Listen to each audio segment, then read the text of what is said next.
Academia Falcons, la mejor. Academia Preuniversitaria Falcons. Calidad y exigencia. ¡Fuerza Falcons! Hola muchachos, ¿qué tal? Muy buenos días. Les habla su profesor Nelson. En esta oportunidad vamos a desarrollar el tema de la emancipación peruana y lo vamos a relacionar con las corrientes libertadoras. Así que acompáñame a ver la clase.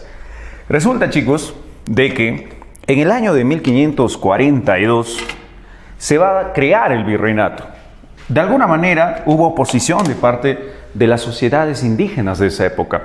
Entonces, cuando uno habla de emancipación, en realidad la emancipación es la lucha independentista que se va a dar durante todo el transcurso de la dominación de la corona española. No es cierto que la emancipación peruana se da los últimos años, más o menos de la época del siglo XIX, no es cierto. Pero para el examen tenemos que entender de que la emancipación peruana se ha dado las últimas etapas del año de 1700, más o menos en la segunda mitad del siglo XVIII, ¿ya? Entonces, como antecedente, mis niños, tenemos acá una gran rebelión, la rebelión del año de 1742. Acuérdate que en esa época se ha rebelado Juan Santos, ¿ya? Juan Santos Atahualpa. ¿Dónde se ha rebelado Juan Santos Atahualpa? Tú sabes, en el Gran, y siempre hemos hecho esto, ¿no? Gran Pajonal, ¿sí o no? Pero si tú revisas algunos libros, algunas biografías, te darás cuenta de que Juan Santos Atahualpa no es en realidad el primero que se ha rebelado en el Gran Pajonal. Hubieron varios levantamientos, entre ellos lo de Torote, ¿no? Muy bien. Cosas claves de Juan Santos Atahualpa. Él se rebela del año de 1742 al año de 1556. 1756. Profe, ¿cuántos años de rebelión? Son 14 años de sublevación. ¿Ya, niños? Ahora, resulta que en esta etapa siempre preguntan también en el examen ¿quién es el virrey acá y quién es el virrey? ¿Ya? No te olvides que acá era Mendoza y acá era Manso de Velasco. ¿Ya? Ahora, tenemos que entender que él se rebela, no te olvides, en el Gran Pajonal. Profe, ¿qué parte es Gran Pajonal? Es la famosa selva central. En la selva central, de alguna manera, los líderes indígenas se encontraban ya molestos, ¿no?, frente a esta situación del yugo español. De alguna manera, la insurrección de esta época fue en contra de una orden religiosa. Profe, ¿qué orden religiosa? Entonces era contra los franciscanos. No te olvides que los franciscanos, bajo la Convención de Ocopa, van a ocupar la parte de la selva. Y la idea de estos franciscanos era cristianizar la selva. Ya no te olvides. Entonces, contra los franciscanos. Profe, ¿ha sido educado por alguien? Claro, él era educado por los jesuitas. ¿Ya?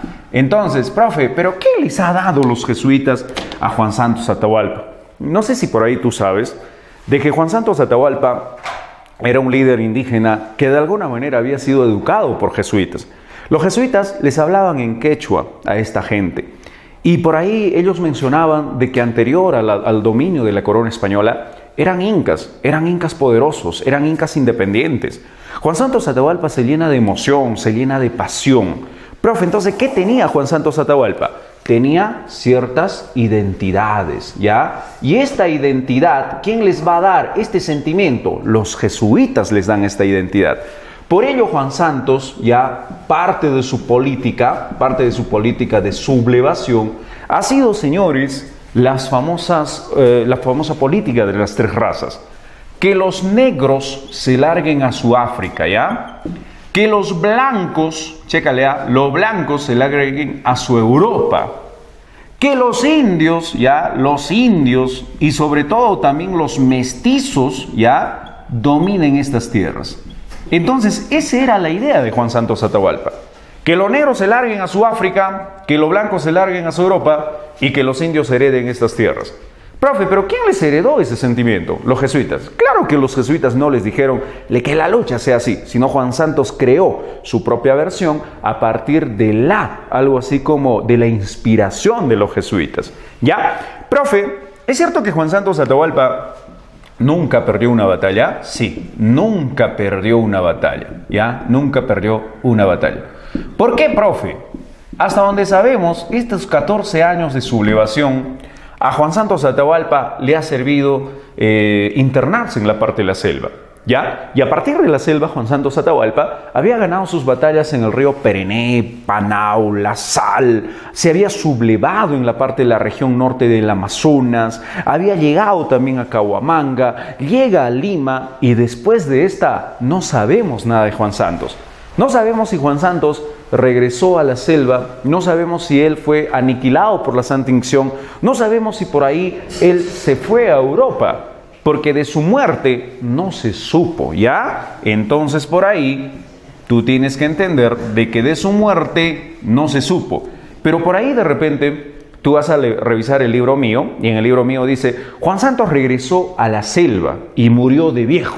Entonces ese en realidad es solo una hipótesis. Ya niños, es una hipótesis de su retorno. ¿A dónde? Retorno a la selva. Es una hipótesis nada más. Pero no sabemos en realidad qué ha sucedido con Juan Santos Atahualpa. ¿Ya muchachos? Entonces, Juan Santos Atahualpa nunca fue vencido. Muy importante la sublevación de Juan Santos. Y los años pasaron. Imagínate tú. Por ahí ya recién en el año de 1780 vamos a tener la rebelión grandísima. ¿La de quién, profesor? La de José Gabriel Condorcanqui. ¿Ya muchachos? José Gabriel Condorcanqui. Acuérdate que José Gabriel Condorcanqui es conocido también como el famoso Túpac, ¿sí o no? ¿Qué Túpac, profe? Túpac Amaru. ¿Tercero o segundo? Segundo, ¿sí o no? ¿Es cierto que existe un Túpac Amaru tercero? ¡Claro! Y ese se llama Juan Bustamante Dueñas, que también se ha revelado desde el Cusco, pero ya en la época del primer militarismo. ¿Ya? Ahora, cosas claves de Juan Santos. Perdón, de José Gabriel. No te olvides que en esa época el rey de España, ¿ya? Rey de España, era pues un tal Carlos III, ¿sí o no? Entonces Carlos III en esa época había decretado el famoso o la famosa ley de los puertos libres, ¿sí o no? Entonces en el año 1778, esto de alguna manera asegura algo así como un buen discurso económico para la gente que vive el comercio. Ahora, tenemos que entender que en esa época José Gabriel era también cacique, ¿ya? ¿Cacique de dónde, profesor? De Tungazuca, ¿ya? Era también cacique de Surinam y era también cacique de Pampamarca, ¿ya niños? Entonces por ahí muchos dicen que José Gabriel ha sido pues perjudicado por las nuevas leyes de las reformas borbónicas. Y han mencionado año tras año algunos profesores de historia que José Gabriel se revela únicamente por la alza de los impuestos. Voy a tratar de ser un poco detallista en esto y vamos a romper algunos mitos sobre este proceso. Muchos libros ya de la historia clásica han mencionado de que José Gabriel es un líder terco, testarudo y malo. Él era comerciante, es cierto, él era comerciante de la sogue, comerciante de la lana. Él traía su comercio a partir del Cusco al puerto del sur, a este puerto que queda pues cerca a Cobija. Y a partir de aquel entonces, él lleva el comercio hacia Europa. Y por ahí se ha mencionado de que él, como dirige a los grupos de indígenas, era algo así como un arriero, un comerciante ganadero. Y por ahí mencionaron de que José Gabriel era un abusivo frente a los indios. Eso me han comentado en colegio, te han comentado, estoy seguro, en el colegio. Sin embargo, parte de esa historia ha sido escrita por españoles. Y es lógico, muchachos, que los españoles no van a escribir la historia verdadera de José Gabriel. Van a decir que es un indio testarudo, malo, que se ha rebelado ante la madre patria, la corona española, que la corona española es la madre... Disculpen la palabra, huevadas, ¿ya? ¿Y cómo sucede esto, profe? Miren, papitos.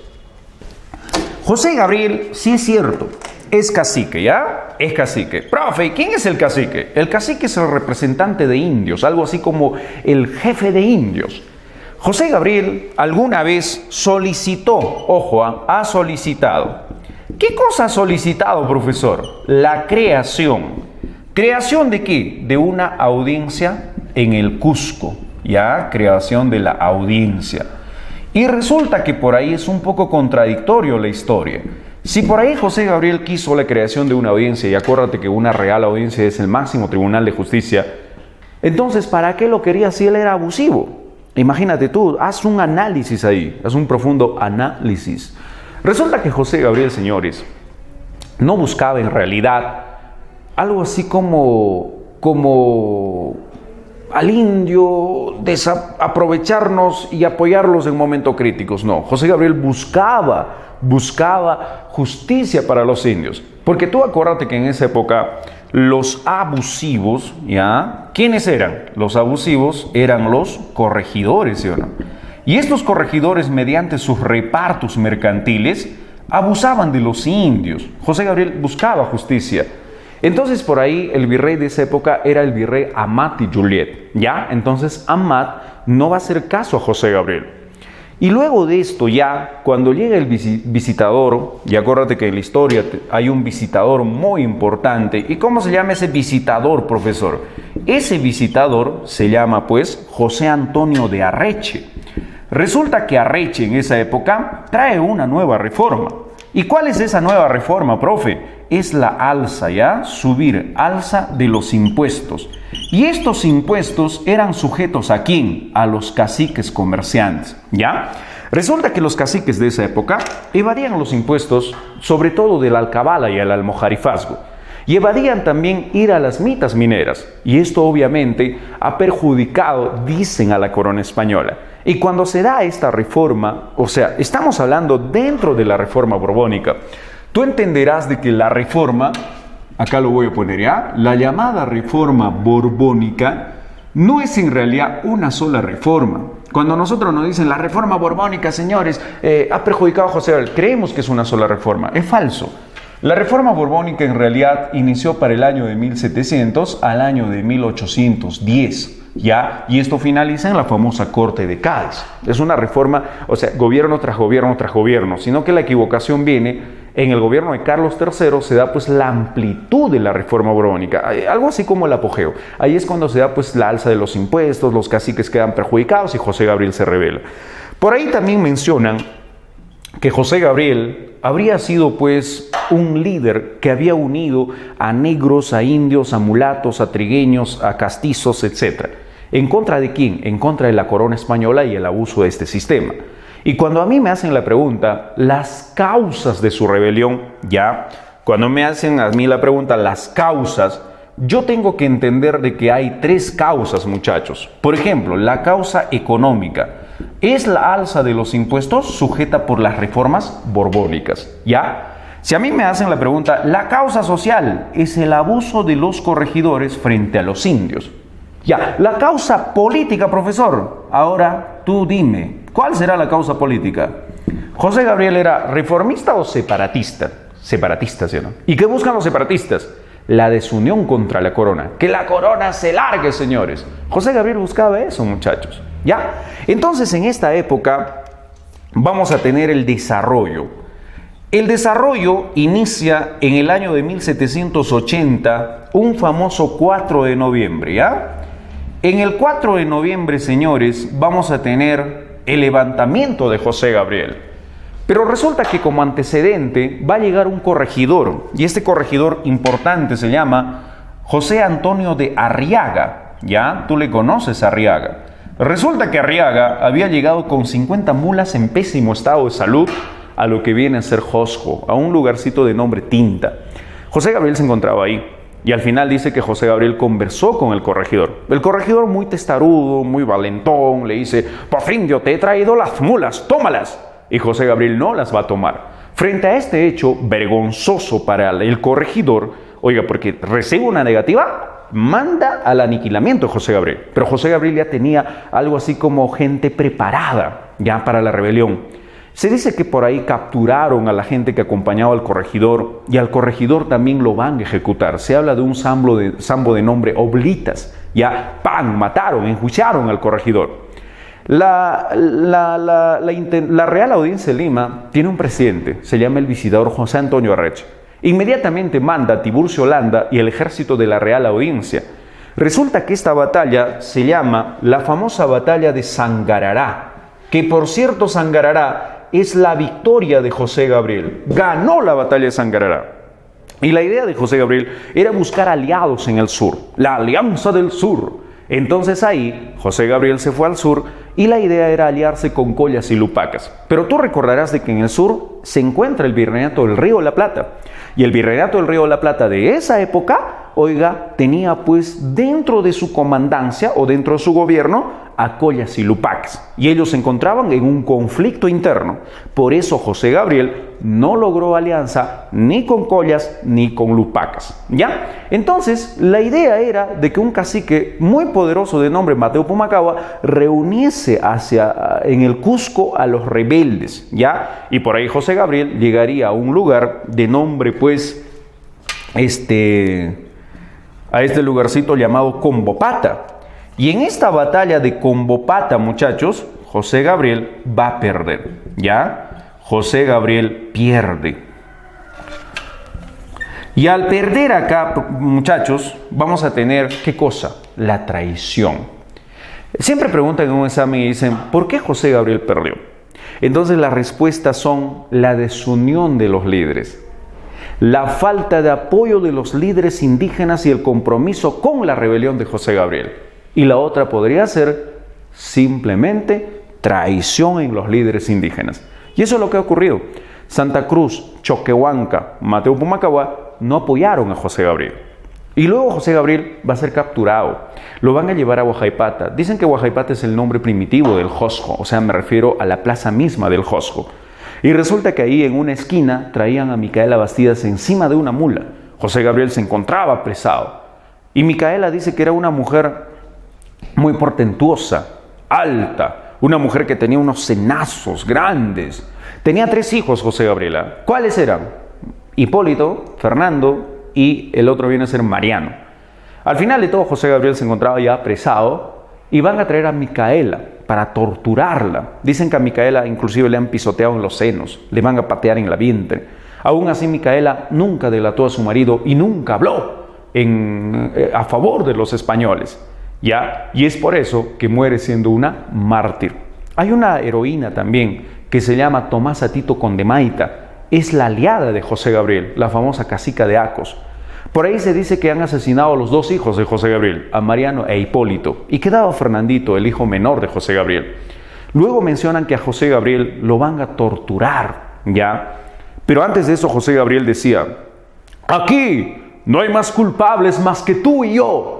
Tú mereces la muerte por opresor y yo por libertador. Y eso fue causa para que a José Gabriel lo torturasen, muchachos. Y luego dice que lo han amarrado y lo han jalado de 4 cuis. 4 caballos. Y dicen muchos que José Gabriel hizo retroceder a los caballos, ¿ya? Y dicen que José Gabriel era fuerte, así como tu profe, macho que se respeta.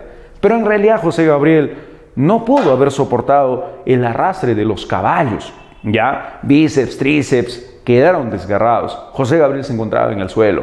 Y luego el español le dice, pues vale, José Gabriel, tenéis una muerte sumamente desgraciada. Si usted no dice que tiene la culpa por haberse rebelado contra la madre, la corona española, usted tendrá una muerte recontra dura y no morirá fácil. José Gabriel se armó de valor y dijo, la llama prendida jamás será apagada. ¿Y eso qué significa, muchachos? ¿Que venía Rivas prendiendo fuego? No, pues niños, se refiere a sus ideas. Si José Gabriel va a fallecer, entonces las ideas quedan. Ya, algo así como William Wallace, ¿sí o no? Entonces José Gabriel, muchachos, ese día ha inspirado a la población. Y ahora, de repente, lo que nunca te han mencionado es que José Gabriel aún estaba vivo. Micaela, según otras versiones, ya había fallecido, pero otras versiones actuales dicen que Micaela estaba viva aún, pero ya con el cuello torcido, ya a punto de morir. Mientras ellos estaban en esta agonía, estos putitos españoles, señores, van a inclusive torturarlos y van a sacar sus miembros mientras estaban vivos. Pero eso no cuenta la versión española. Dicen, no, le vamos a dar un escarmiento a estos rebeldes ante la madre patria. Y la historia no ha sido escrita así. Ha sido escrita diciendo que la corona española era muy buena, que los indios se habían rebelado únicamente por la alza de impuestos. Hay que ser tontos para creer eso. Al final de todo, los restos han sido sacados y han sido mandados, señores, a los 4 suyos. ¿Ya? José Gabriel y Micaela murieron siendo inspiración para el pueblo. Y efectivamente, para América Latina es algo así como el inicio de la emancipación. Para el mundo ha sido muy importante el acto heroico de José Gabriel, sobre todo para la gente quienes quieren separarse de las grandes coronas. Lastimosamente, acá en el Perú conocemos poco sobre José Gabriel y creemos que José Gabriel tenía un interés propio. Creemos que José Gabriel era un cacique abusivo de indios. Creímos por mucho tiempo de que José Gabriel era un hombre que se había rebelado solo por interés, y es falso. José Gabriel se rebela por el colectivo. Entonces, en conclusión, mis niños, José Gabriel fallece, ¿ya? Profe, ¿y qué fue de José Gabriel tras su muerte? Muy bien, las llamadas consecuencias, ¿sí o no? ¿Y cómo fue la consecuencia, profesor? La consecuencia fue terrible, muchachos. Mientras han mandado a los 4 suyos todo esto, el mensaje era: te rebelas, indio, este va a ser tu fin, desgraciado español. Y una de las consecuencias ha sido la persecución, ¿ya? Así, como lo oyes, la persecución a los familiares de José Gabriel y Micaela Bastidas hasta la 4ª orden de su generación. Es borrar del mapa a todos los Túpac, a los Amaru, a los Condorcanqui, a los Noruega, etc. Porque recuérdense que la madre de José Gabriel era Rosa Noruega y el padre era Miguel Condorcanqui Túpac Amaru. ¿Sí o no? ¡Claro! Y al final de todo, persecución, aniquilación. Y resulta que por ahí también se quita el título de cacique. ¿A quiénes? A los líderes indígenas. Y una de las consecuencias ha sido también, muchachos, el tema de lo que viene a ser la prohibición. Que los indios ya no deben leer una famosa lectura, los comentarios reales de los incas, ya que les lleva a la emancipación. Los indios ya no deben vestir ropa española, porque tú recordarás que José Gabriel vestía como español, tenía cabello largo, así, ¿no? Entonces debe ser prohibido. Esas son las consecuencias. Profe, ¿es cierto que en esa época hay una rebelión en el Alto Perú? Sí. En el Alto Perú vamos a tener la rebelión de los primos de José Gabriel. Y uno de ellos es Julián Apaza y Diego Cristóbal. Entonces, en esa época se había ya, de alguna manera, creado la audiencia del Cusco. El virrey era Agustín de Jáuregui, ¿sí o no? Entonces, la audiencia del Cusco, adivina quién lo presidía. Un cacique del Cusco, Mateo Pumacahua. Entonces, a Mateo Pumacahua le llaman el traidor. En el año de 1782, muchachos, ya, yo no estoy hablando de las intendencias, ¿eh? Las intendencias se crean en el 84 ya. Entonces, en el año del 82, vamos a tener un evento muy importante, conocido como Paz. ¿Paz de qué, profesor? Paz de Sicuani. Entonces, en este Paz de Sicuani, se engaña a Diego Cristóbal, ya, y el intermediario, adivina quién ha sido, Mateo Pumacahua. Diego Cristóbal Túpac Amaru, señores, ha sido traído a Sicuani con la idea de poder parcializar esta lucha, de poder llevar a su fin entre las rebeliones indígenas y obviamente la falta de la corona, que no tiene cierto arraigo contra este sistema. Y la idea era, obviamente, silenciar a los indios. Más que Paz de Sicuani, este es una arma de parte de la corona española para decirte: indio, esta es mi tierra, tú eres mi empleado y no tienes derecho a rebelarte. A Diego Cristóbal lo van a asesinar tras la firma de Sicuani. Dime tú, ¿en realidad, profesor, en el Alto Perú, las rebeliones del Alto Perú y todo eso, han sido en vanas? No, han sido muy buenas. ¿Pero dónde fracasamos? En Sicuani fracasamos. Y luego de esto, líderes indígenas ya no habían. O sea, hay un montón, pero ya no habían con esta lucha comprometida a favor de la emancipación. Eso es lo que dicen, pues, los famosos pensadores, ¿no? Los precursores. Entonces, si a mí me preguntan las luchas independistas indígenas en el siglo XVIII, más importantes, la de Juan Santos, la de Condorcanqui y la del Alto Perú. Siempre pregunten en un examen, ¿ya, niños? Muy bien. Ahora, los llamados precursores son maestros, ¿ya? Estos son maestros pensadores. Y estos maestros pensadores acoplan con ideas. ¿Ideas a qué? Ideas a la emancipación. Y vamos a tener dos grupos acá. Por ejemplo, los llamados reformistas, ¿ya? Los reformistas. Entonces, en un examen de admisión, siempre preguntan, ¿quiénes son los reformistas? ¿Qué buscan los reformistas? Entonces, mis niños, los reformistas buscan, vamos a poner acá, buscan igualdad.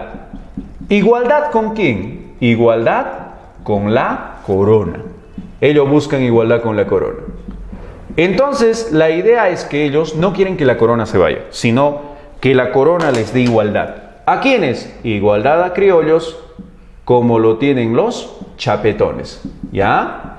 Igualito, igualdad. Entonces, por ahí el gran maestro de este sistema va a ser Toribio, ¿sí o no? Toribio Rodríguez de Mendoza. ¿Quién es Toribio, profesor? Toribio Rodríguez de Mendoza no es el tutor de Falcons, ¿ah? Toribio Rodríguez de Mendoza viene a ser un importante pensador, que por cierto, tras la rebelión de José Gabriel, se van a crear las intendencias. Tras la expulsión de los jesuitas, se crea el Real Convictorio de San Carlos. ¿Ya? Entonces, Toribio Rodríguez de Mendoza se convierte en el gran maestro. ¿Maestro de qué, profesor? Maestro de los precursores, correcto. Ahora, ¿es cierto que Toribio ha sido también decano, profesor? Sí. ¿Decano de qué? Decano del famoso Real Convictorio San Carlos. ¿Qué es el Real Convictorio San Carlos? Es una institución que da ideas, ¿ya? Entonces, esto ha sido creado por el virrey Amat todavía. Entonces, el gran maestro Toribio, a partir del Real Convictorio, daba ideas emancipadoras, pero la diferencia es que ellos no quieren que la corona se vaya, ¿ya? Este es de origen chachapoyano, un gran maestro, que va a influenciar a este personaje. ¿A quién? A Hipólito. Hipólito Unanue es importante en nuestra historia. Resulta que él se convierte, señores, en un representante digno del Perú. Cuando las corrientes libertadoras van a llegar a nuestro territorio, él se va a convertir en el primer ministro peruano. Profe, ¿ministro de qué? Ministro de Hacienda. Cuando en esa época uno habla de Hacienda, tienes que entender que Hacienda está relacionado con el tema de economía. Algo así, ¿no? Como ministro de Economía, sería pues ministro de Hacienda. Hipólito Unanue ha sido también, señores, miembro honorario. ¿De qué cosa? Miembro de lo que llamamos nuestra organización, el famoso o la famosa reunión de los próceres. Miembro también de una famosa revista. ¿Y cómo se llama revista, profesor? La revista de esa época se llamaba El Mercurio, ¿ya? El Mercurio peruano. Si por ahí me hacen la pregunta, profe, ¿cómo se llama la primera revista del Perú? Ah, ya, esa es la Gaceta de Lima, ¿ya? Y luego El Mercurio peruano. Profe, y Unanue, aparte de ser esto, ¿qué ha sido? Ha sido también padre. ¿Padre de qué? Padre de la medicina. ¿Medicina qué? Medicina peruana, ojo, padre de la medicina peruana. Si a mí me dicen mártir de la medicina peruana, ah, ya, ese viene a ser, ¿quién? El famoso, ¿te acuerdas en la época del segundo militarismo? ¿Ya? ¿José? ¿Faustino Sánchez Carrión? No, ¿quién es? ¿Quién es el mártir de la medicina peruana? Bien, resulta que por ahí, me has distraído, resulta que por ahí tenemos a un personaje muy importante. ¿Quién, profesor? Viene a ser este personaje conocido bajo el nombre de José. ¿Qué José? Vaquíjano, ¿ya, muchachos? José Vaquíjano y Carrión. ¿Quién de estos tres va a ser representante en la Corte Internacional de Justicia de La Haya? En la Corte Internacional. ¿Quién es el representante ya en lo que viene a ser la reunión de la Corte de Cádiz Internacional de Justicia de La Haya? Ya me estoy viendo. Hoy, ¿quién va a ser? Vaquíjano, ¿ya? Vaquíjano se convierte en el representante. ¿Representante de quién, profesor? Representante de América, ¿ya? En la Corte de Cádiz. Ahora, ¿qué más? Resulta que él viene a ser también el primer presidente de una sociedad, que por cierto también a esto pertenecía Hipólito. Presidente de la famosa Sociedad Amantes del País. Que también este señor va a ser muy importante por una protesta de su famoso discurso, conocido como elogio al virrey Jáuregui, ¿ya? elogio. Pero tú entenderás de que este señor nunca le elogió al virrey, lo ha criticado al virrey, sino que así titula, elogio al virrey Jáuregui. ¿Y esto cuándo ha sido, profesor? Tras la muerte de José Gabriel, en lo que hoy es el patio de la Universidad Mayor de San Marcos. ¿Ya, niños? Muy bien. Ahora, ¿qué tenemos, muchachos? Tenemos a los separatistas. Ahora, ¿qué buscan los separatistas, muchachos? Vamos, los separatistas buscan, así como su nombrecito dice, independencia. Los separatistas dicen que la corona, ¿ya? La corona se largue, así de simple. ¿Y quiénes buscaban la independencia? Los separatistas. ¿Cuál era la idea de los separatistas? Formar una república. ¿Y quién es aquel inspirador de todo esto? El máximo representante, se podría decir, viene a ser este señor llamado Juan Pablo. ¿Quién Juan Pablo, profesor? ¿Juan Pablo II? No, Juan Pablo Vizcarro Guzmán. Tú recordarás de que Juan Pablo Vizcarro Guzmán era un jesuita exiliado en el gobierno del virrey Amat, ¿sí o no? Juan Pablo Vizcarro viene a ser, señores, de la famosa carta a los españoles americanos, ¿ya? Esta carta, señores, esta carta a los españoles americanos, en realidad consiste en estas palabras. América es nuestra, su historia nos pertenece. América para los nacidos en América. Entonces, esta carta era dirigida para los criollos. A los criollos que buscaban gobierno. Pero tú recordarás que esta carta había sido principalmente escrita en Italia. Luego había sido terminada en Inglaterra. Tras su deceso, lo va a tener un inglés de nombre Rufus King, ¿ya? Y resulta que Rufus King lo tenía en su despacho. Y ahí llega un venezolano. ¿Cómo se llama el veneco, muchachos? El veneco se llama Francisco de Miranda. Resulta que Francisco de Miranda, mis niños, va a hurtar esa carta, ¿ya? Al hurtar esa carta, lo lleva a los Estados Unidos. Profe, ¿qué hacía Miranda en Inglaterra? Tú recordarás de que Miranda es el personaje clave de la historia. Él ha participado en 2 revoluciones, la francesa y las 13 colonias. Resulta que Miranda coge esa carta y se lo lleva a Estados Unidos. Y él decide publicar, ¿ya? Publicar. Publica la carta. ¿Dónde lo publica la carta? Lo publica, señores, en Estados Unidos, ¿ya? Y luego llega al Perú. Posteriormente llega al Perú. Profe, y Francisco de Miranda, ¿qué más es? Este señor inclusive es creador, ¿ya? Le vamos a poner por acá. Es creador de la famosa logia. Creador de la logia americana. Esta logia americana en realidad es una inspiración de la logia masónica. Esta logia americana ha llamado a los criollos a emanciparse frente a la corona y el yugo de lo que viene a ser la monarquía absolutista. Un poquito hablando de esto, por ahí se dice que la logia masónica es la institución que ha nacido en Europa, por ahí se habla de Inglaterra. A la logia masónica lo representan, señores, principalmente gente que es muy intelectual.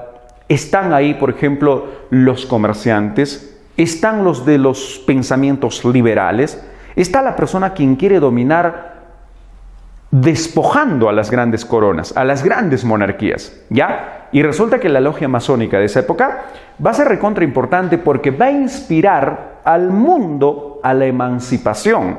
Y no solamente se vive en América la emancipación.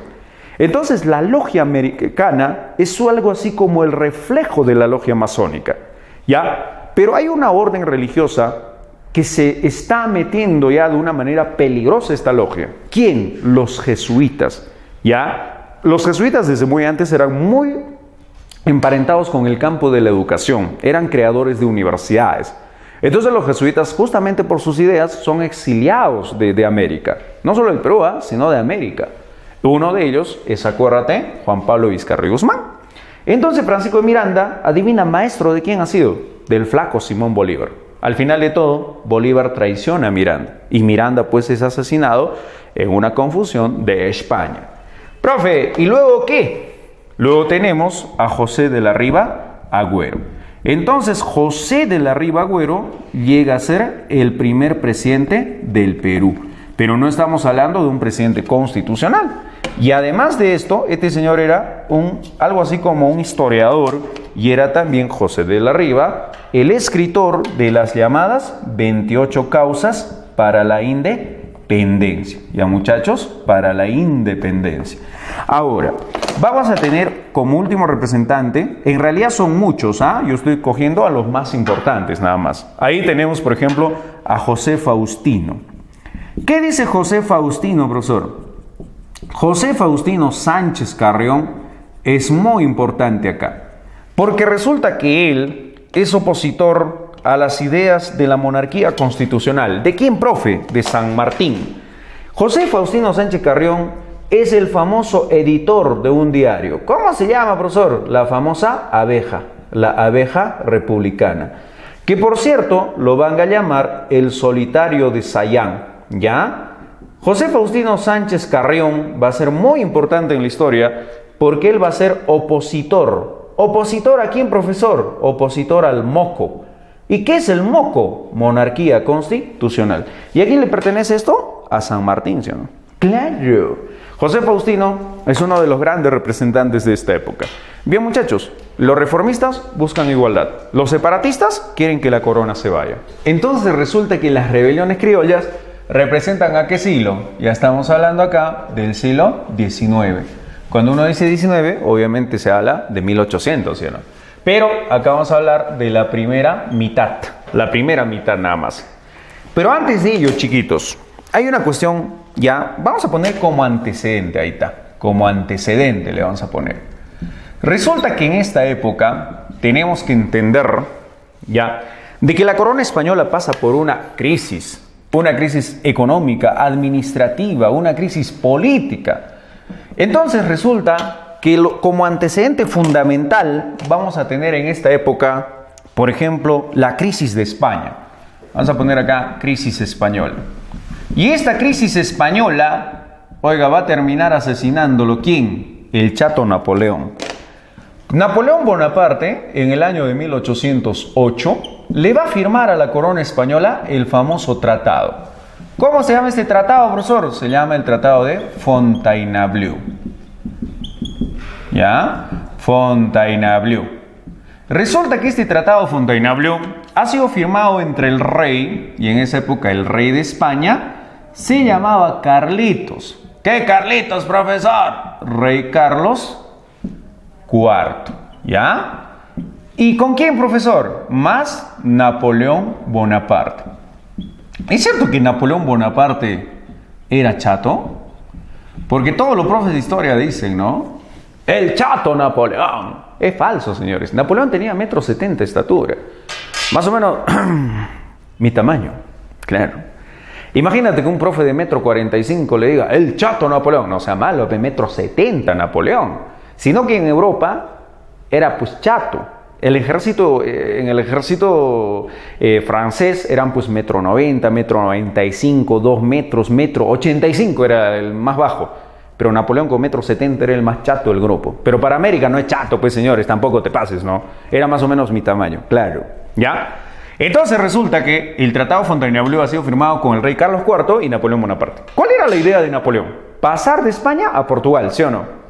Pero le va a engañar al rey Carlos IV. Qué bueno, carajo, qué bueno que le engañó. Porque toda la vida España nos engañaba a nosotros, como ella te engaña a ti. Entonces, resulta que ahí dice Napoleón, ¿no? Deja que mi ejército pase solamente a España y de España vamos a pasar a Portugal, le dice. Y bueno, el español dijo, pues vale, que sea así entonces, coño, no hay ningún problema. Se la metió. Resulta que Napoleón tomó España, muchachos. ¿Ya? Al tomar España, el nuevo rey, ya vamos a ponerle acá, el nuevo rey, ¿quién era el hermano de Napoleón? ¿Cómo se llama ese? Pepe Botella. José I también, ¿no? Pepe Botella, conocido también como José I. Resulta que Pepe Botella de esa época es el rey, pero los españoles lo llamaban bajo un nombrecito, el usurpador. ¿Ya? Esto te vas a acordar de la novela La Usurpadora. De eso te vas a acordar. No creo que sea de sus épocas, pero yo sí lo veía. Sí, no es que sea niñado, pero eso era pues lo que pasaban esa vez en la tele. Y caballero, uno tenía que ver obligatorio. Napoleón invadió España. El rey Carlos IV queda destituido. Su hijo Fernando VII destituido. Pepe Botella, el nuevo rey de España. Profe, ¿y cuál es la situación de América? Ahí está. La situación en América es muy tensa, en contra de la corona y a favor de los emancipadores. Ahí se van a crear, señores, las llamadas juntas, ¿ya? Las juntas de gobierno. Estas juntas de gobierno, papitos, se va a crear con una sola intención: la separación. Separarse. ¿Separarse de quién? De España, obviamente. Las juntas de gobierno fueron, pues, empezando desde Caracas. Ahí tienes, por ejemplo, a México, Caracas, tienes a Quito, tienes a Chuquisaca, La Paz, Santiago, Buenos Aires. Profe, Lima, no, menos en Lima. En Lima se encontraba el yugo español, el poder de la corona española. Entonces no se va a crear en Lima una junta de gobierno. ¿Para qué cosa se ha creado la junta de gobierno? Para separarse. Menos en Lima. Profe, ¿y estas juntas de gobierno a partir de qué año? 1909. Inmediatamente España, ¿ya? España no va a dejar que esto sea así. ¿Qué hace España, muchachos? España convoca una reunión. Y estas reuniones, ¿ya? Van a ser llamadas las famosas Cortes. Las Cortes de Cádiz. En estas Cortes de Cádiz van a tratar asuntos de América. Y la idea de esta corte era ganarse fidelidad ante la corona española, porque la francesa dominaba España, su monarquía. Y efectivamente, Lima promueve en América esto de las Cortes de Cádiz. Por eso es que va a haber ya un limeño va a ser algo así como el presidente de esta corte. Profe, ¿quién es ese presidente? Este será Vicente, ¿ya? Un tal Vicente Morales Duárez. Lo que te decía en la anterior sesión. Oiga, ¿quién es el representante de América en esta corte? Es pues José Baquijano y Carrió, ¿sí o no? Entonces Vicente se convierte en una especie de presidente. Oiga, y en estos asuntos de América, profesor, ¿van a haber representantes? Sí, representantes de indios, representantes de mestizos, representantes de criollos, de españoles. Ahí va a haber una reunión. Y en esta reunión, mis niños, van a tratar asuntos importantes. Por ejemplo, se anula la Santa Inquisición. Se da igualdad de indio más el criollo. Se da igualdad de criollo más chapetón. Cuando los negros dijeron, queremos representación, dijeron, lo siento, negro, no es tu asunto, es de América, no de África, plancha quemada, lo siento, hermano. Así que los negros no, pero sí descendientes de negros. Se hablaba de ellos, por ejemplo, de los zambos, de los mulatos, como que sí se tocaba algo. Y además de eso, se va a dar el famoso derecho de libertad a la prensa, que la prensa ahora sí puede hablar. Y tú tranquilamente puedes hablar en público, bacán. Y también se crean los famosos cabildos abiertos, en el cual se da la reunión del burgomaestre con la población, y la población ya puede hablar con el burgomaestre, cosa que antes no se hacía.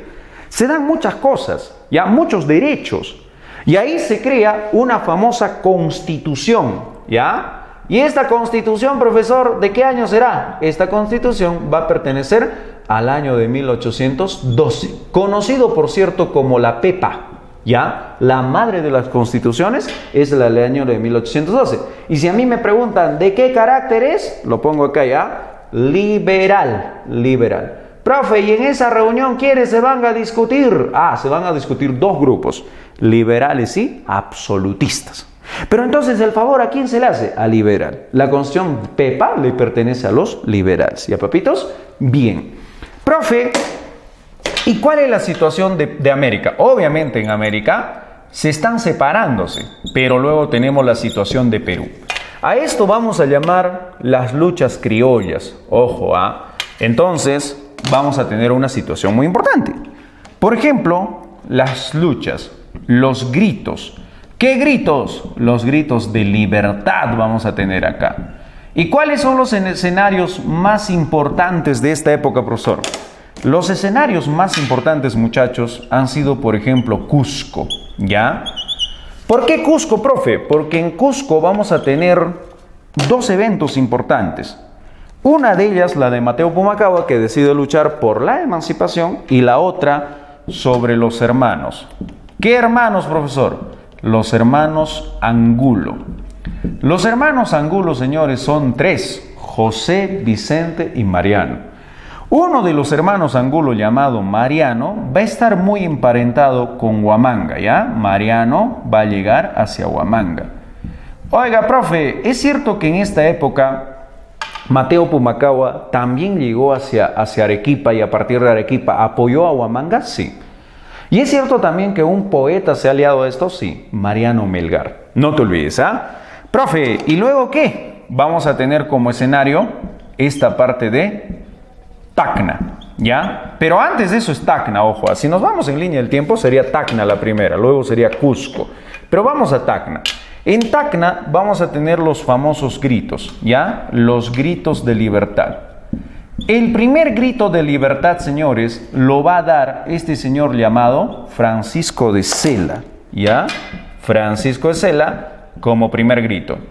Y el segundo grito lo da Enrique. ¿Qué Enrique, profesor? Enrique Payardele. No te olvides, ellos van a tomar lo que viene a ser algo así como la carceleta de Tacna, se alzan el levantamiento, la lucha emancipadora, campesinos se unen, indígenas se unen, montoneros se unen, bien. ¿Y cuál es la otra escena? La otra escena importante es Arequipa. Como te decía, en Arequipa vamos a tener a la intervención de ¿quién? En Arequipa tenemos la intervención de Mateo Pumacahua, ¿ya? Mateo Pumacahua. ¿Y quién? El famoso poeta. ¿Quién es el poeta? Mariano Melgar. Profe, ¿y luego qué? Luego vamos a tener el tema de Cangallo. Cangallo también va a ser muy importante. ¿Y en Cangallo quién? En Cangallo vamos a tener un famoso representante de la historia, un tal Basilio Auqui. Se habla de Basilio Auqui Huaytalla como aquel que ha dado la jura, ¿ya? La famosa jura, la jura de la independencia. Esta jura de la independencia está relacionada, mis niños, con el tema del famoso 7, ¿ya? El 7 de octubre. Algunos hablan del 8 de octubre. ¿De qué año, profesor? La del año de 1814. Este es muy importante. Dicen que Basilio Auqui era un anciano ya cerca de sus 64 años y él trabajaba en una hacienda de nombre Cabrapata, en la parte de Cangallo, cuyo nombre primitivo es Janjayo, Jayo viene de eso. Entonces Basilio Auqui se levanta junto, y eso es muy importante, junto a los llamados morochucos, ¿ya? Por eso se dice los morochucos de Pampa Cangallo, no te olvides, los de Cangallo, los morochucos, muy relacionados con esto. Entonces se dice que Basilio Auqui Huaytalla y los morochucos van a tomar prisionero en Cangallo, en la plaza, a partir de Cabrapata, a los españoles. Y les van a hacer jurar la independencia peruana.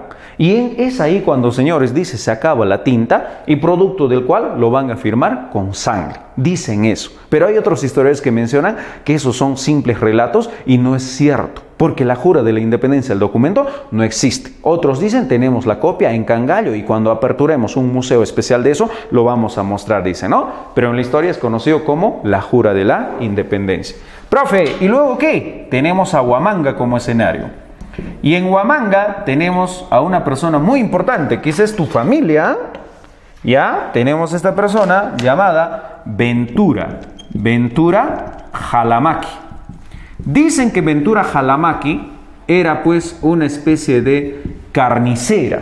Ya Ventura Jalamaqui trabaja acá cerquita a la academia.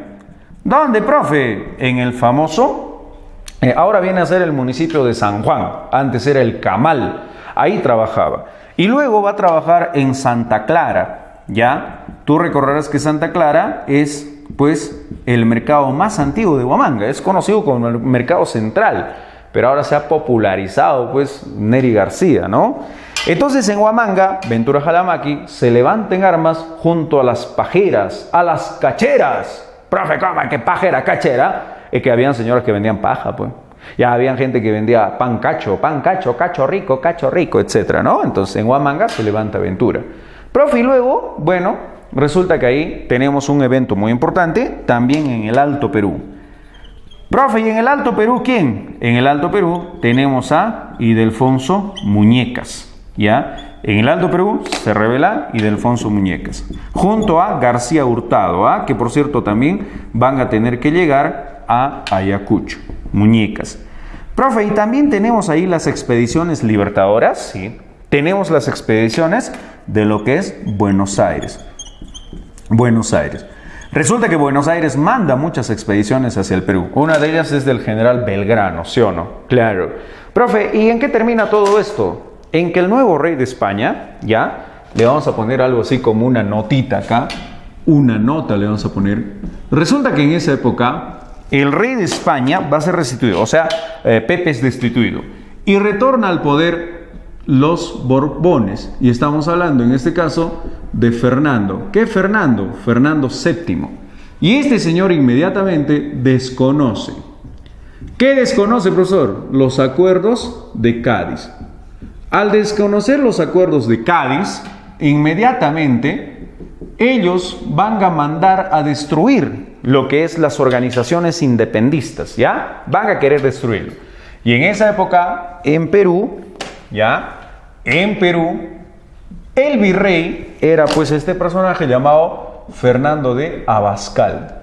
Y resulta que Abascal inmediatamente persigue para la aniquilación, persigue aquí a las juntas de gobierno. Y siempre preguntan en el examen, ¿por qué no pudieron con Buenos Aires?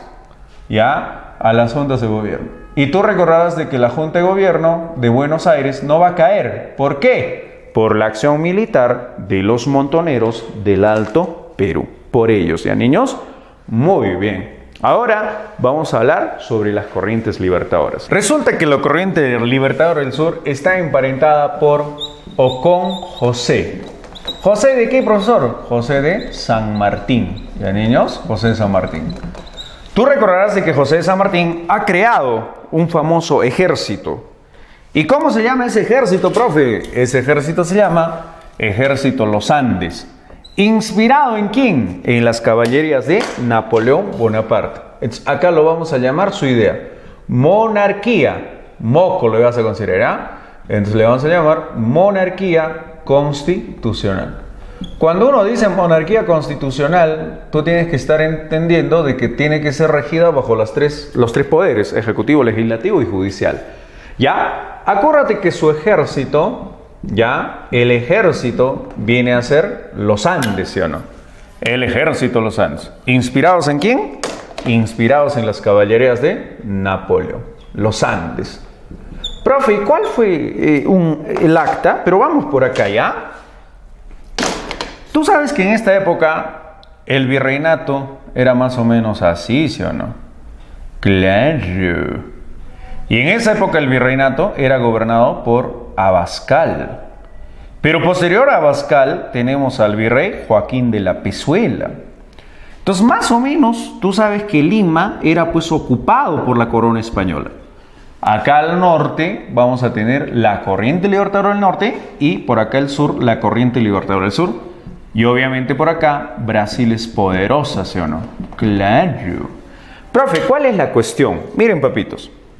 Se habla de la famosa batalla de San Lorenzo. Algunos lo conocen como la batalla de Mendoza. Dicen que al norte de Buenos Aires, la batalla de Mendoza, de alguna manera, le había dado ciertas luchas independistas a los de la corriente del sur. Y a partir de aquel entonces, por la región andina, van a llegar hacia el sur. ¿Hacia dónde, profe? Hacia Chichichi, Le. Y en Chile vamos a tener 3 batallas importantes, ¿ya? Por ejemplo, tenemos la batalla de Chacabuco, la famosa batalla de Chacabuco. Acá se encuentra la batalla de Cancha Rayada. Y la otra batalla, ¿cómo se llama, muchachos? Tú sabes, se llama la batalla de Maipú. Entonces resulta que en la batalla de Chacabuco ganan los patriotas, ¿sí o no? En la batalla de Chacabuco. Y en la batalla de Cancha Rayada van a perder los patriotas. Y en la batalla de Maipú que sería pues un famoso de 1818, se le va a dar independencia a Chile con la batalla de Maipú. Profe, ¿quién es el primer presidente de Chile? Es Bernardo O'Higgins. Que por cierto, Bernardo O'Higgins tiene un padre que ha gobernado Perú bajo el virrey de nombre pues Ambrosio O'Higgins. Muchos han dicho de que Bernardo O'Higgins es en realidad peruano. Es falso, él es chileno. Él estudió, ojo, leyes en la Universidad Mayor de San Marcos.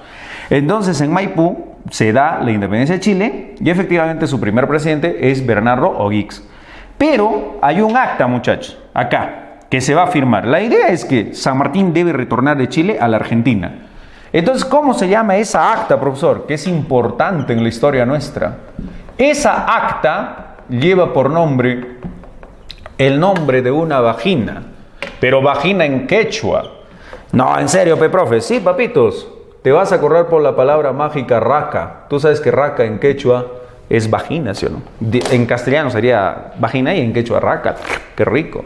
Entonces le vamos a agregar la palabra racangua.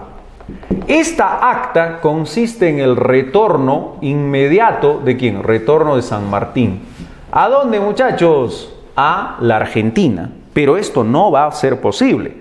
A causa de que hay un personaje llamado Lord Tomás Cochrane, o Cochrane como quieras, que había llegado con la expedición hacia Callao.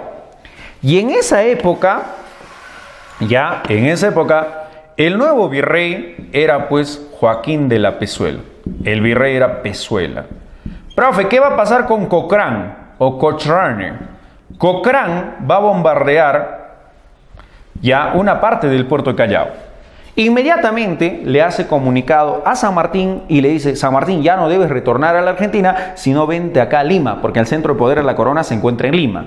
Entonces San Martín, en el año de 1820, va a desembarcar en Pisco, ¿ya? Y resulta que Pisco se convierte en su primer cuartel general, ¿ya? Tú entenderás de que en esa época Pisco tiene una batalla cuyo nombre sería la famosa batalla de la Pampa Chincha, que por cierto fue la primera batalla que los patriotas han enfrentado a los realistas en el territorio peruano. Estamos hablando de San Martín, su ejército, contra lo que viene a ser España. Y luego de esto vamos a tener las famosas expediciones, ¿ya? Las expediciones. Profe, ¿y esta expedición a dónde va a ser?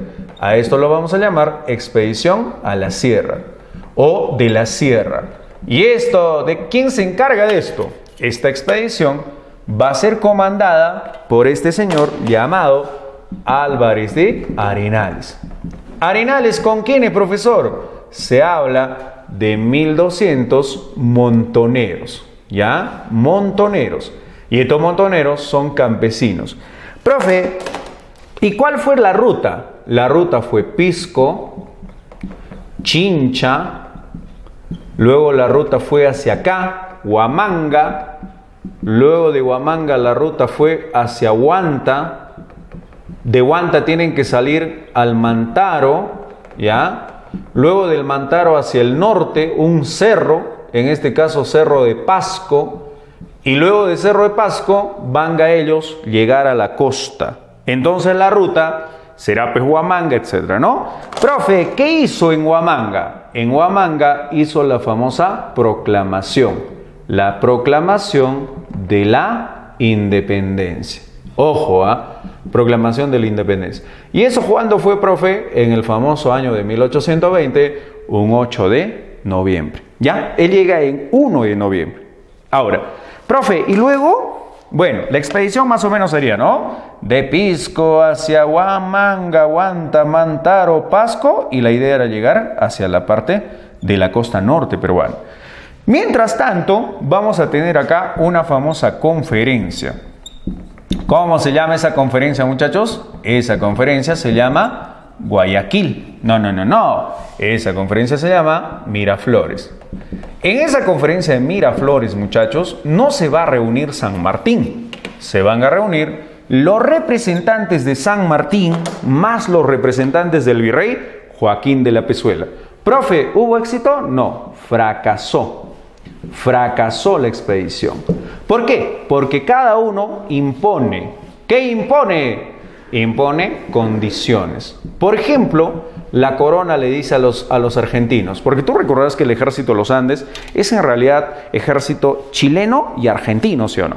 Y le dicen los de la corona, le dicen, pues vale, mira, en la Constitución de 1812, igualdad de criollo más chapetón, yo no sé qué cosa es lo que quieren. Inmediatamente los argentinos respondieron de que efectivamente nosotros no queríamos igualdad, queríamos independencia. Queríamos independencia. Entonces, cada uno impuso, entonces no hubo acuerdo.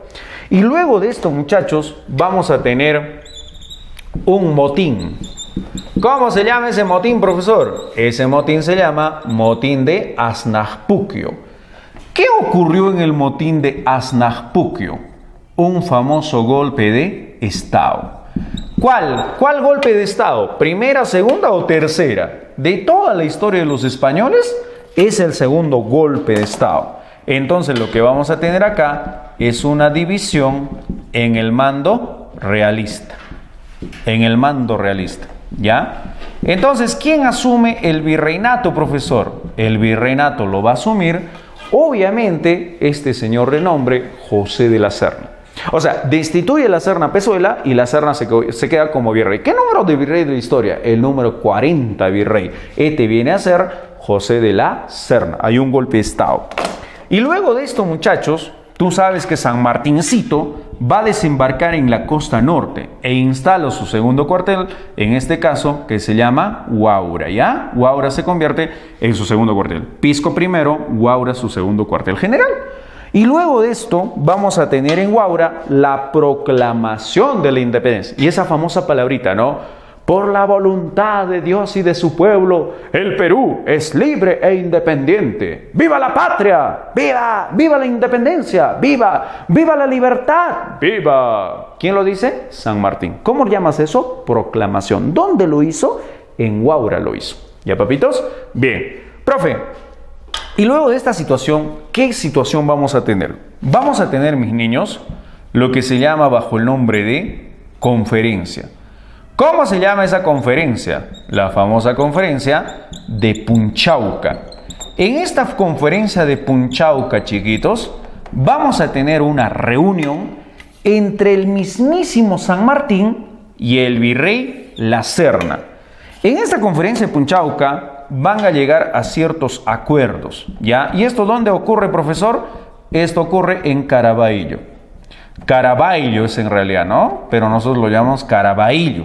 ¿Y cuáles son los acuerdos? Uno, que la corona española abandona Lima. Entonces, la corona española ocupa esta parte del territorio, la sierra peruana. Y la capital para los españoles se va a convertir Cusco. Cusco será su capital. Entonces, la corona española ocupa Cusco, mientras en Lima, ya en Lima, vamos a tener un cuartel general. ¿Quién va a tener su cuartel general, profesor? San Martín. Entonces, luego de esto, vamos a tener, obviamente, el abandono.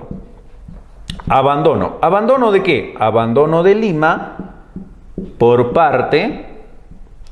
¿Por parte de quién? Por parte de los realistas.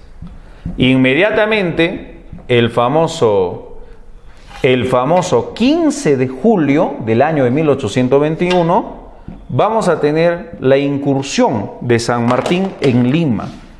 Entonces, a esto lo vamos a llamar el famoso Protec, el protectorado, ¿ya? Este protectorado es en realidad el gobierno de San Martín en Lima. Este protectorado, por cierto, duración de un año. ¿Adivina con cuánto? Con 17 días.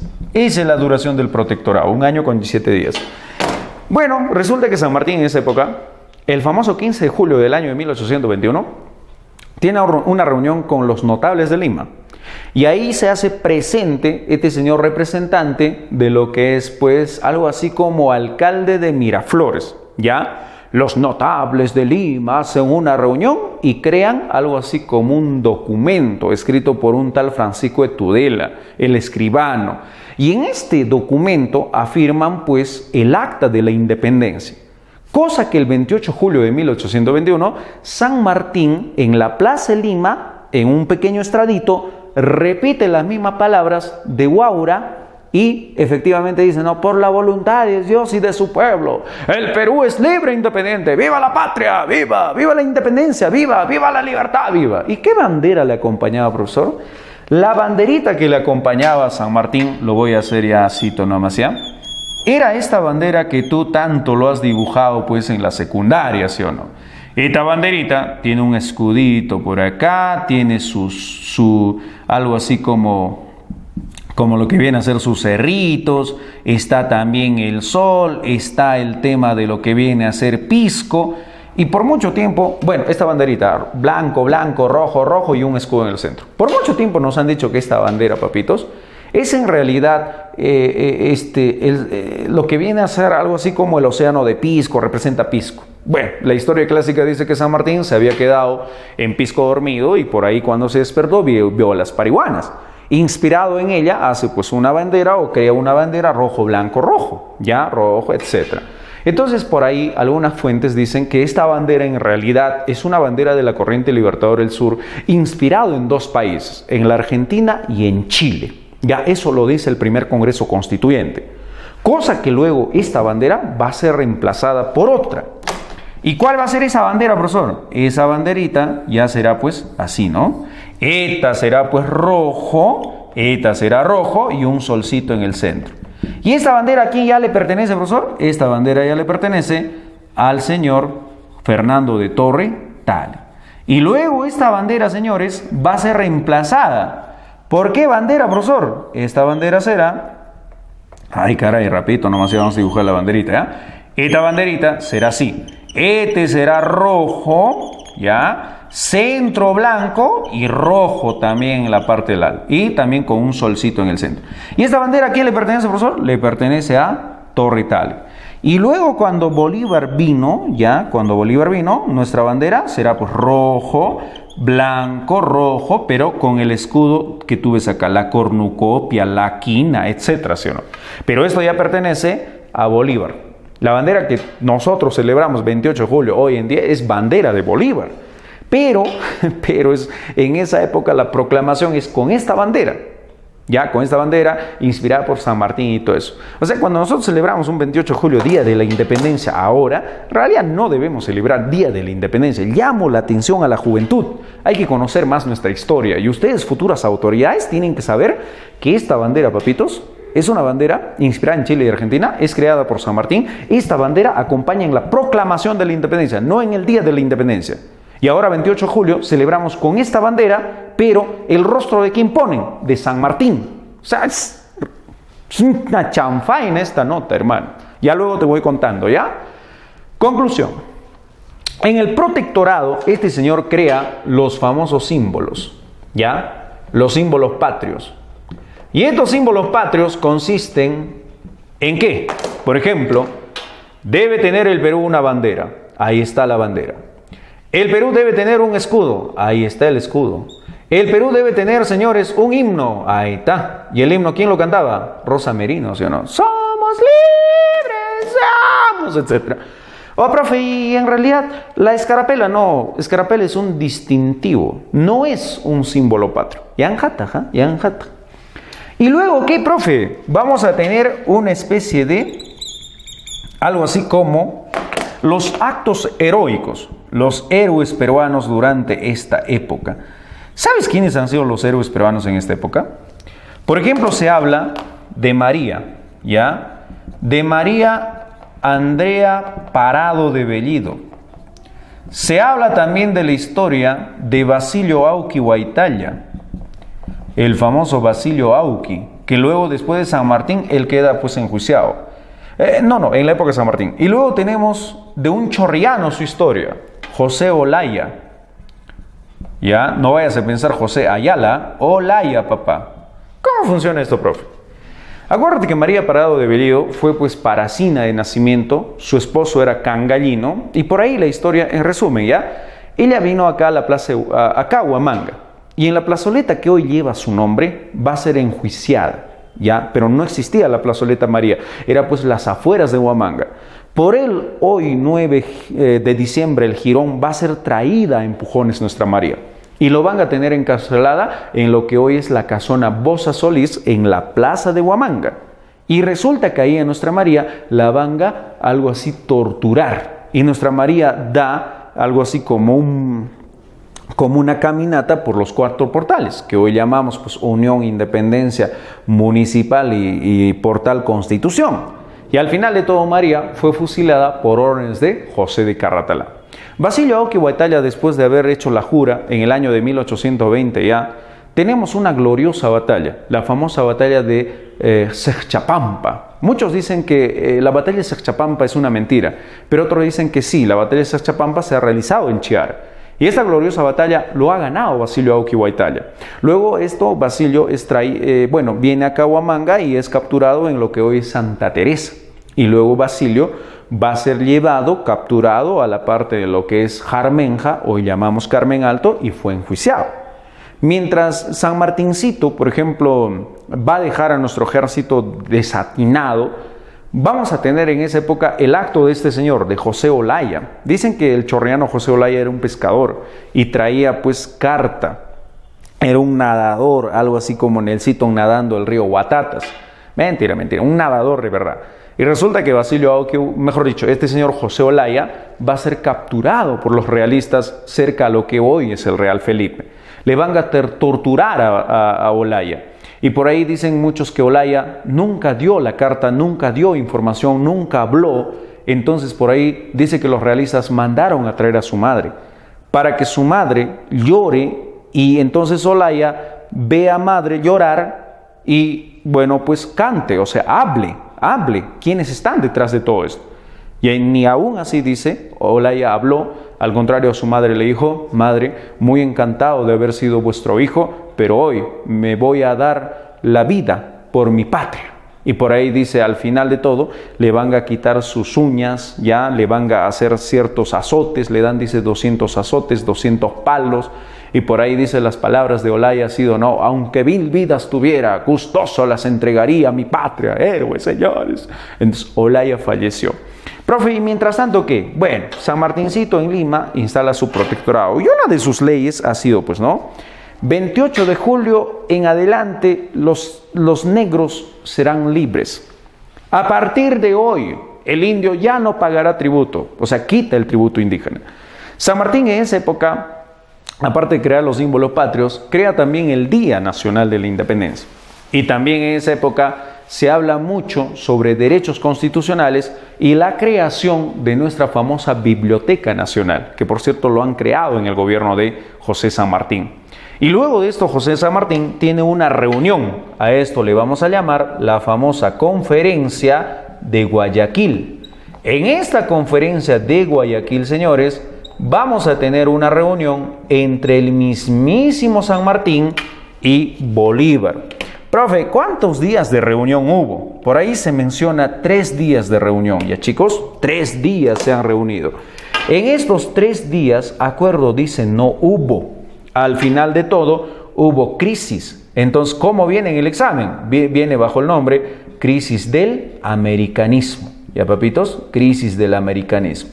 Entonces, al final de todo, José de San Martín va a hacer una reunión con Bolívar en esta parte del territorio. Guayaquil, acásito más o menos, Guayaquil. Que por cierto, Guayaquil a nosotros nos pertenece Guayaquil.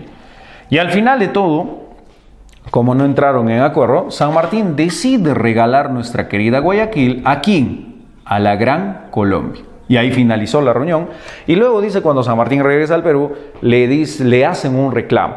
Y San Martín tuvo que abandonar Lima, llegar a Argentina, y en Argentina también le hicieron el reclamo.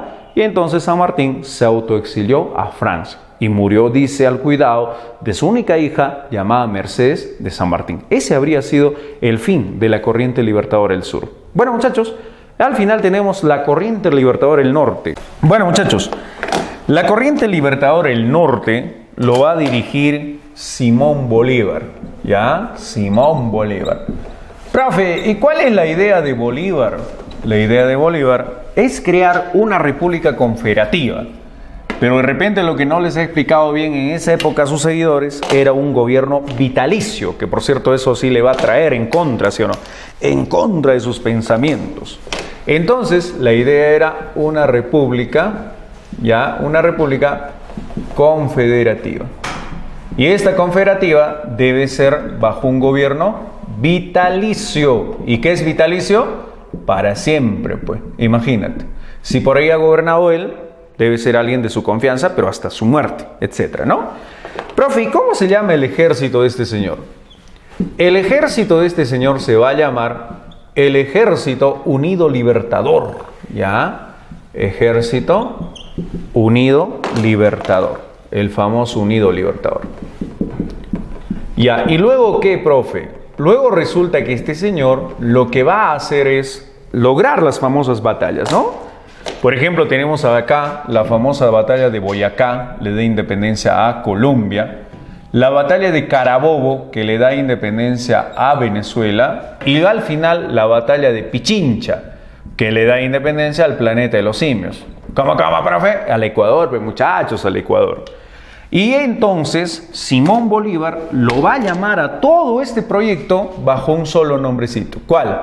La famosa Gran Colombia. ¿Ya, muchachos? Entonces, en el norte, tú tienes a la Gran Colombia. Todo esto es la Gran Colombia. Entonces, en esta época, Simón Bolívar, como había ya logrado independizar el norte, la intención era llegar al Perú. Y adivina quién va a ser ese mediador.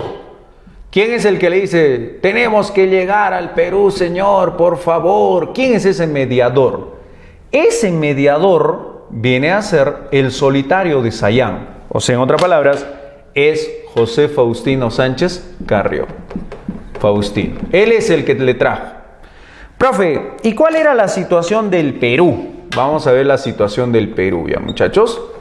En esa época la situación del Perú era una situación terrible, porque cuando San Martín abandona Lima, vamos a tener en el Perú lo que es el famoso segundo, ¿ya? Acá tenemos, el primer congreso, el famoso primer congreso constituyente. Y este congreso constituyente lo presidían muchos, entre ellos, por ejemplo, José de la Mar. A este congreso constituyente le van a dar una especie de golpe, ¿ya? El golpe de Estado. Y este golpe de Estado, ¿quién lo da, profesor? Lo va a realizar este señor Riva Agüero. Y Riva Agüero, ¿qué golpe hace? El famoso motín. ¿Qué motín, profe? Motín de Balconcillo. Mediante el motín de Balconcillo, ahora el presidente del Perú sería pues José de la Riva Agüero. Es el presidente del Perú. Vamos a poner acá, primer presidente del Perú. ¿Ya? Y resulta que este señor era un hombre recontra extranjerista. ¿Ya? 1.200.000 libras esterlinas se había prestado pues San Martín de Inglaterra. 800.000 San Martín lo había gastado. Este señor se fue a Inglaterra y le dijo, préstame los 400.000. Entonces, pro inglés, ya aunque no lo quiere, de manera indirecta, pro inglés el desgraciado. Y resulta que esta situación va a traer algo así como una destitución, ¿ya? Entonces, ¿quién le va a destituir, profesor? El Congreso Constituyente, la destitución. Cosa que por ahí dice que el Congreso nunca aceptó a José de la Riva Agüero como presidente. Así que esto tómenlo con mucho cuidado, ¿ya? Lo voy a poner acá con mucho cuidado. El Congreso Constituyente no lo acepta a Riva Agüero. Lo va a destituir. Inmediatamente vamos a tener acá el gobierno, señores. ¿De quién? De Fernando de Torre Tagle. Cosa que Torre Tagle sí es aceptado por la Constitución. La Constitución misma, o mejor dicho, el Congreso mismo acepta. Entonces, es un gobierno, acá le vamos a poner, es un gobierno constitucional. No, profe, ¿en serio? Sí. Ahorita lo vamos a ver. Mira, papito. San Martín crea, pues, el primer Congreso Constituyente. San Martín tiene nuestra primera constitución, la del año de 1821, y en el año del 23 Fernando de Torre Tagle aprueba esta constitución, y en muchos libros dice el Congreso lo aprueba, pero ¿quién lo preside? Torre Tagle lo preside.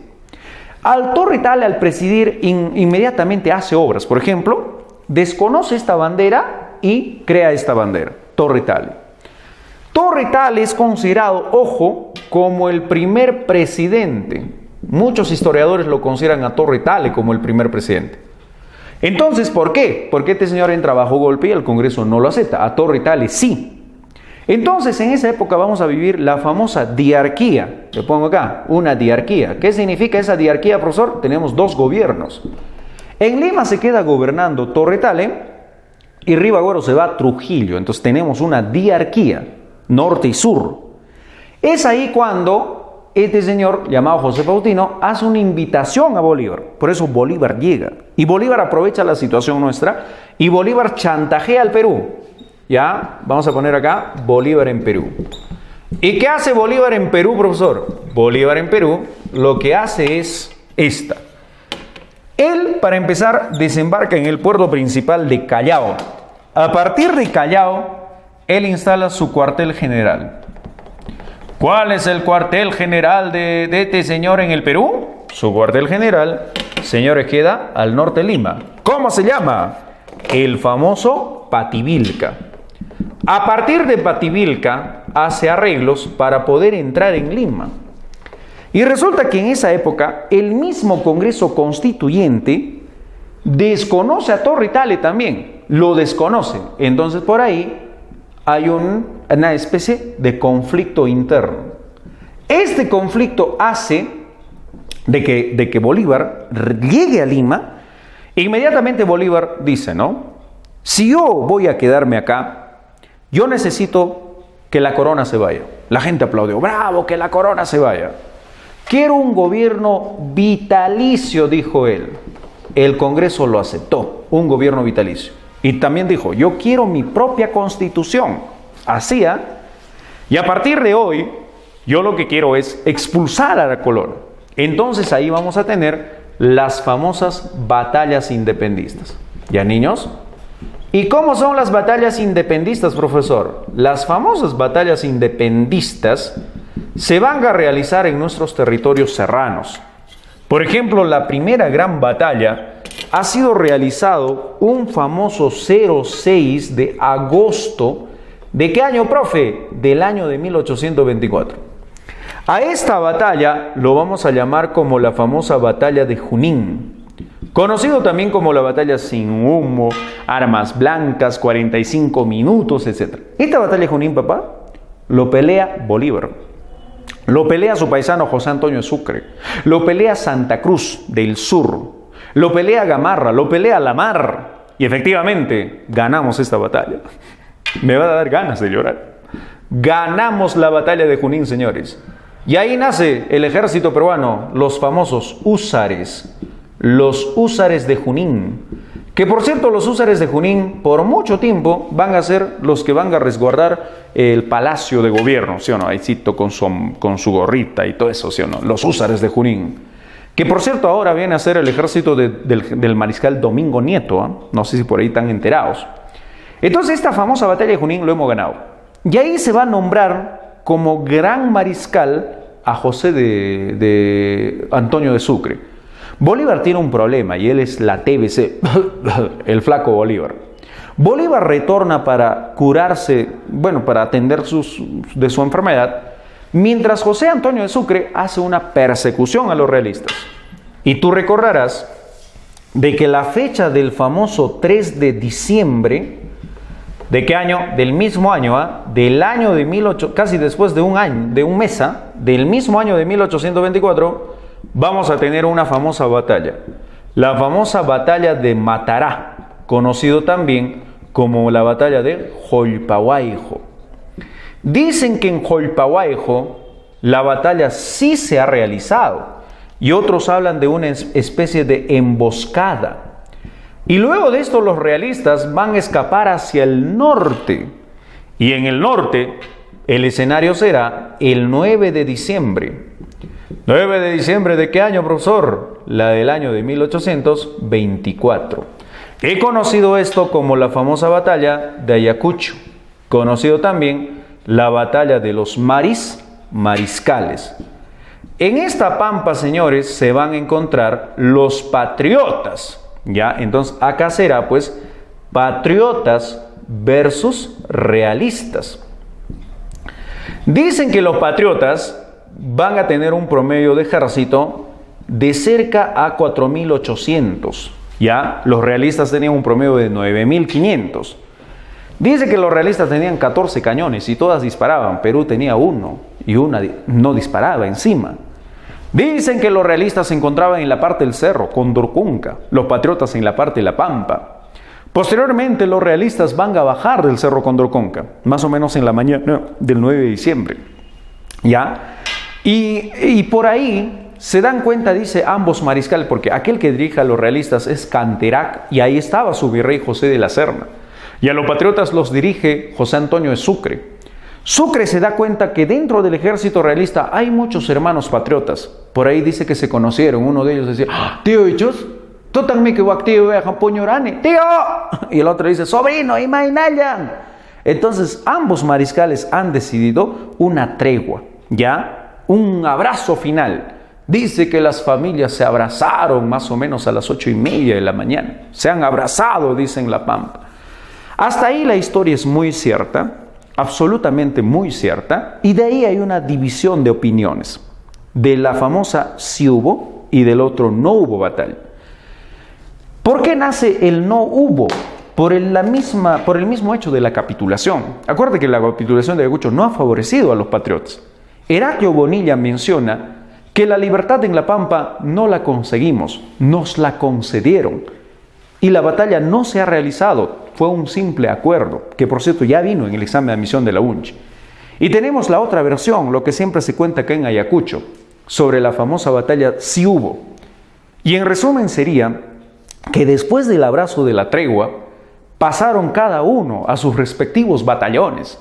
Los patriotas tenemos a la dirección de la mar, dirección del famoso ejército de Jacinto Lara, división tal, etcétera, ¿no? Los realistas, división Valdés, etcétera.